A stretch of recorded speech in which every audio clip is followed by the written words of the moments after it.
on these two paper mills has also been finished. So now, sir, due to this outbreak of COVID-19, sir, thousands and thousands young boys have come outside of Assam. They have lost their jobs. So if this paper mill are revived, so my request to the government to revive the paper mill immediately as per the assurance of the government, so that the economy can be restored. Thank you. Thank you, Srirpon. Associate professor Ram Gopal Yadav. मैं Ram Gopal Yadav Rajya Sabha chamber से। श्रीमान, आपने अनुमति दी इसके लिए मैं आपका आभारी हूं और ये उम्मीद करता हूं कि आपकी कृपा इसी तरह से बनी रहेगी। श्रीमान, बहुत ही महत्वपूर्ण मसला है, मैं बहुत कम समय में कहूँगा।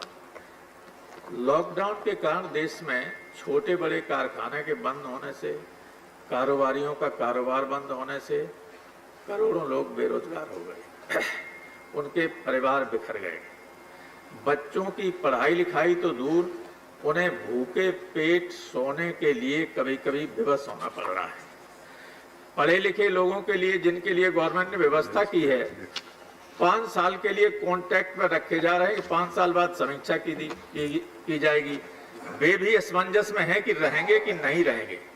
नतीजा ये है कि लोगों में अवसाद बढ़ रहा है, निराशा बढ़ रही है, मानसिक तनाव बढ़ रहा है और हताशा की स्थिति में जी रहे हैं बड़े पैमाने पे लोग। और नतीजा ये है कि वो आत्महत्या की तरफ बढ़ रहे हैं। मैं उदाहरण देना चाहता हूं कि इन 4-5 महीनों में कोविड की वजह से अकेले नोएडा में 44 लोगों की मृत्यु हुई है, लेकिन आत्महत्या की है 165 लोगों ने कल तक। ये स्थिति है। इसलिए मैं गवर्नमेंट से आपके माध्यम से अनुरोध करना चाहता हूं कि जो लोग लॉकडाउन की वजह से नौकरियों से, मजदूरी से अलग हो गए हैं, उनको प्रति माह कम से कम 15,000 रुपया भत्ता के रूप में दिया जाए, ताकि वो कम से कम भूखों न मरें और वो जिंदा बने रह सकें। लोकतंत्र में हर गवर्नमेंट ये कर रही है, पश्चिम से लेकर पूरब तक। हमें भी ये करना चाहिए।